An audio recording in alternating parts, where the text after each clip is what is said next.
दुखों में अपने बेटे का, परिवार का खोने का दुख सबसे बड़ा दुख होता है। दुखों में भी सबसे बड़ा दुख इस बात का होता है कि आप अपने परिवार के बेटे को, परिवार के सदस्य को खो दें। और अगर सुरक्षा को लेकर के, अगर सुरक्षा नियमों का पालन हुआ होता तो इतना बड़ा हादसा नहीं होता। सुरक्षा नियमों के पालन न होने की वजह से इतने बड़े लोगों की जान चली गई। और कुछ लोग अपने व्यक्तिगत और अहंकार में किसी की सुनना भी नहीं चाहते हैं। और सच्चाई तो यह है कि जो परिवार वाले होते हैं वो अपने परिवार के सदस्यों के खोने का दुख समझते हैं। ये दुखद घटना हुई है और परिवार के लोगों की मदद हो इनकी। अभी जिस नौजवान से मैं मिल के आया हूं वो वही नौजवान है जो वीडियो में हमने आपने देखा कि वो खिड़की से कूद गया। उसके चोटें हैं, स्पाइन में है, वो जॉब करता था। उसके परिवार के लोगों ने कहा कि अभी तो बहुत दिन इलाज चलेगा, उसकी मां नहीं है और परिवार का कौन देखभाल करेगा। उस परिवार में अकेला कमाने वाला था। अगर सरकार नहीं मदद करेगी तो कौन मदद करेगा। ऐसी घटनाओं में सरकार की जिम्मेदारी बनती है कि पूरी मदद करें। हमारी मांग है कि जो व्यक्ति 50,000 की नौकरी में काम करता था, जब तक वो स्वस्थ नहीं होता है दोबारा नौकरी के लिए नहीं पहुंचता है, तो जो उसे वेतन मिलता था वो तो मिले ही मिले। और इलाज को लेकर के भी पूरा इंतजाम सरकार को करना चाहिए। और जो मरने वाले जो बच्चे हैं, सरकार पे तो कौन कमी है खजाने की। सरकार को बड़ी मदद करनी चाहिए। और अगर सरकार 1 करोड़ भी मदद करती है, क्योंकि नई उम्र के नौजवान थे, 21, 22, 23, 24, 25 साल के थे, उनका भविष्य बनता, वो कल कुछ बन करके दिखाते। वो अपनी मेहनत से कुछ न कुछ कर रहे थे वहां, उन्होंने जान खोई। उनकी मदद होनी चाहिए। कम से कम सरकार को 1 करोड़ रुपए की उन परिवारों की मदद होनी चाहिए जिन्होंने की जान गई है। सर, एसआईटी बनाई गई है, एसआईटी जांच कर रही है और बड़ी कार्रवाई की बात कर रही है कि छोड़ा नहीं। हमने और आपने 10 साल से देखा है एसआईटी बनाने का काम। हर घटना में एसआईटी बनती है और लगता तो ऐसा है कि कोई सरकार नहीं है। और सरकार है तो सरकार नियमों का पालन क्यों नहीं कराती है। और इस सरकार में जो नक्शे पास हुए होंगे, जो एनओसी मिले होंगे, फायर एनओसी तब मिलेगा तब जाकर के नक्शा पास होगा। लेकिन कौन लोग थे जो फायर एनओसी के लिए अपनी जेब भरते थे और जेब का खजाना कहां तक लेकर के जाते थे। लगता तो ये कि 10 साल से कोई सरकार ही नहीं थी। और जब भ्रष्टाचार हावी हो जाएगा मानकों पर तो क्या फैसला होगा। इस सरकार में भ्रष्टाचार हावी हो गया है मानकों पर। इसकी वजह से भ्रष्टाचार चरम सीमा पर है। और जो सरकार भ्रष्टाचार से बनी है वो भ्रष्टाचार तो करेगी, क्यों नहीं करेगी। सर 2016 वजह नहीं पता चली कि आग लगी कैसे। 4 लोग छोटों पे कार्रवाई हो गई, बड़ों को बचाया जा रहा है इसमें। आपको याद होगा जब होटल लिवाना में आग लगी थी तो इस सरकार ने क्या क्या कहा था। यही मुख्यमंत्री जी ने कहा था कि बुलडोजर चल जाएगा 24 घंटे में।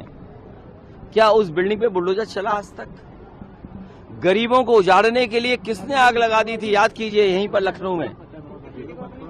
और ये सरकार तो वो है जो अहंकार जिसके अंदर है, अहंकार में चूर है, उन्हें कुछ दिखाई नहीं देता, न समझते हैं। हमने आपने देखा कि किस तरीके से अकबर नगर के लोगों को बुलडोजर चला करके हटा दिया गया। तो आखिर बुलडोजर किसका इंतजार कर रहा है। फलेवर हुआ है कि जो मानक थे उनकी जो है पूर्ति नहीं की गई, जो फायर सेफ्टी के मानक होते हैं उनकी भी पूर्ति नहीं की गई। और ऐसे बहुत से जगह होंगे जिन पे ये मानक जो है पूर्ण नहीं हो रहे हैं। ये कितना बड़ा फेलियर है। ये सरकार तो वो है, अगर किसी को परेशान करना है तो इन नियमों को लेकर के उनकी बिल्डिंगों को बंद कर देते हैं। याद कीजिए इलाहाबाद में जो कोचिंगें बंद हुई, उस आंदोलन को दबाने के लिए कोचिंगों पर क्या कहा गया कि फायर और सेफ्टी के पूरे मानक नहीं करते, इसलिए इनको बंद कर देना चाहिए। और अगर उस समय सरकार ने ध्यान दिया होता, या लिवाना में जब आग लगी थी तब ध्यान दिया होता, या चारबाग में जब आग लगी थी तब ध्यान दिया होता, या अभी कुछ दिन पहले आग लगी तब ध्यान दिया होता, और दिल्ली में जब आग लगी तब ध्यान दिया होता, तो शायद हमारे ये नौजवान जिनकी 15 लोगों की जान गई, इनकी जान नहीं जाती। सुरक्षा के नियमों का पालन सरकार करती तो इतने बड़े पैमाने पे जान नहीं जाती। सर, ये बताया जा रहा है कि एनओसी नहीं थी और 2016 से बिल्डिंग तैयार की गई, 4 लोग पे गाज गिरी है, 4 लोग के ऊपर कार्रवाई की गई। मुझे दुख है इस बात का, एक बार स्पष्टीकरण के आदेश से फिर निरस्त हो गए। मुझे दुख है इस बात का कि ऐसा लग रहा है कि 10 साल से सरकार ही नहीं थी। लग तो ये रहा, क्योंकि आप जो सवाल पूछ रहे हो 2016 की बात कर रहे हो, तो इसका मतलब पिछले 10 साल से कोई सरकार नहीं थी इसका मतलब। और अगर सरकार भी थी तो भ्रष्टाचार से अपनी जेब भर रही थी। मुझे दुख उससे ज्यादा उन चैनलों पर है जो हाईलाइट करके 2016 को याद दिला रहे हैं। कम से कम उन चैनलों को इस तरह का काम नहीं करना चाहिए। अपनी जेब भरने के लिए खराब न्यूज नहीं चलानी चाहिए, गलत न्यूज नहीं चलानी चाहिए। अगर आपके चैनल इस बात के लिए हैं कि आप सरकार को खुश करेंगे, और हम लोगों ने तो वो भी देखा कि मुख्यमंत्री जी, बीजेपी के कार्यकर्ता, जब महिला अपने दुख बता रही थी, वो महिला जब अपना दुख बताना चाहती थी कि हम बीजेपी के बहुत समर्थक हैं, बीजेपी के कट्टर समर्थक हैं, मेरे घर परिवार के बेटे के साथ ये हादसा हो गया, जान चली गई, तो याद है क्या मुख्यमंत्री जी कह रहे थे कि भाषण मत दो, और पता नहीं उसके बाद क्या कहा होगा, चैनल ने म्यूट कर दिया। बताओ, चैनल म्यूट कर दे रहे हैं, इसका मतलब और कुछ क्या कहा गया होगा तो कोई नहीं जानता। सर, मुख्यमंत्री जी कहते हैं, मुख्यमंत्री जी ने कहा कि ये बड़ी घटना थी, इस पर कार्रवाई भी कर रहे हैं, लेकिन 4 अफसर जो निचले स्तर के, उनके ऊपर एक्शन हुआ। देखिए, जिम्मेदारी, कार्रवाई होनी चाहिए। ये जो घटना है, जिम्मेदारी बड़े अधिकारियों की बनती है। और बड़े अधिकारियों क्यों बचा रहे हैं? देखिए, बड़े अधिकारी बड़े होशियार होते हैं, वो सीधे घटना में मुख्यमंत्री जी को ले आए। अब मुख्यमंत्री जी फेस बन गए। जिन अधिकारियों की वजह से ये घटना हुई, वो मुख्यमंत्री जी को सामने आगे कर दिए। अब मुख्यमंत्री जी को जवाब देना पड़ेगा।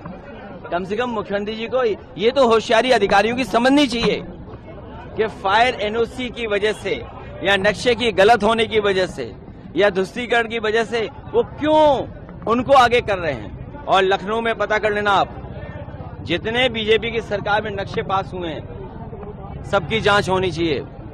फायर एनओसी जहां पर हुआ उसकी भी जांच होनी चाहिए।